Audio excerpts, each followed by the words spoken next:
Let's welcome Ambassador Verma, India's ambassador to Spain in Madrid. Welcome, sir. How are you doing, sir?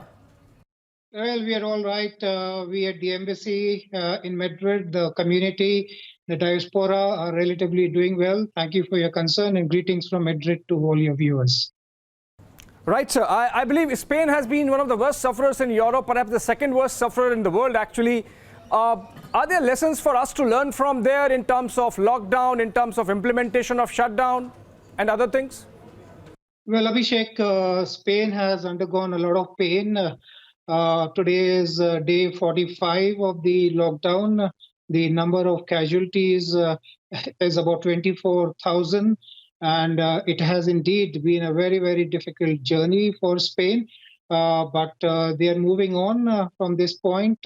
From this coming weekend, they have put into place a de-escalation plan in 4 phases, which we in India will be watching very closely too, because the questions of lives versus livelihood is a very relevant question to all countries of the world. So in that context, what happens in Spain will be part of the shared knowledge base available to just about everyone.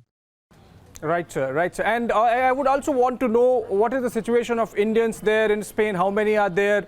Were you under a request for evacuating some of them? How you have taken care of them? Well, the biggest challenge for this embassy, like many other missions all over the world, or at least in countries which were affected by COVID-19, is that we ourselves were isolated.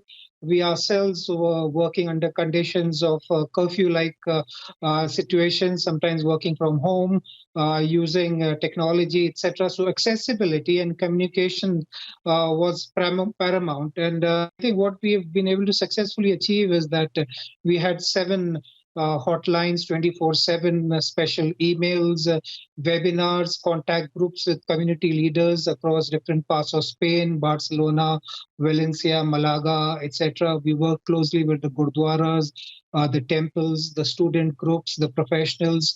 So in that sense, we made sure that our communication links were deep and wide, and we kept them well oiled at 24 hours a day. And, that's how we work towards it, yes. Right. Also, sir, I would like to know what kind of cooperation has gone on between India and Spain in terms of, for example, supply of medicines, in terms of sharing best practices? Are there takeaways from that? Well, let me also, before that, share that, the mission has been able to reach food, medicines, PPE to its diaspora. We've also kept them engaged because you realize there are about 4,000 odd Indian students here. And more than the students, the parents were concerned. So, the students tend to show a little bit more maturity and calmness. We had young footballers here training. We have undergraduate students, etc. So keeping them engaged was a challenge. We had extensive webinars. We had Bollywood stars. We had CMD CEOs of multi-billion-dollar companies engaging with them. We had Anup Jalota. We had Dr. Randhir Guleria speak to them. Yeah. Absolutely. We reach them food, provisions, medicines, sometimes even food from Indian restaurants. So we've tried to stay connected. But about rest of Spain, sir, like have we connected with the government there, taken care of people there in Spain officially?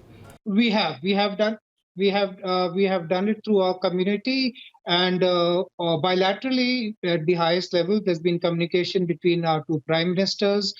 Foreign ministers have spoken twice. We have assisted Spain in the evacuation of Spaniards, tourists stranded in India.